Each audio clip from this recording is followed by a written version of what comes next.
Hello everyone, so here is the next question number 40. What is the question?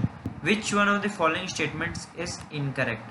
Option number first, rolling friction is smaller than sliding friction. This is the correct option. Option number second, limiting value of static friction is directly proportional to normal reaction. This is also correct. Option number third, coefficient of sliding friction has dimensions of length. And option number fourth, frictional force opposes the relative motion. This is also correct. Option number four. So basically in the option number third it is given that coefficient of sliding friction has dimensions of length.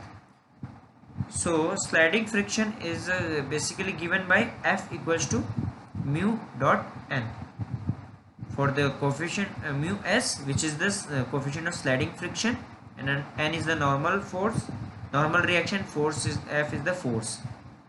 And so here from this relation we will come to know that mu s equals to F upon n, force upon n.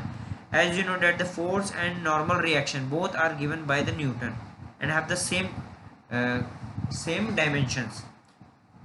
So the mu is dimensionless. Therefore the statement number third is incorrect.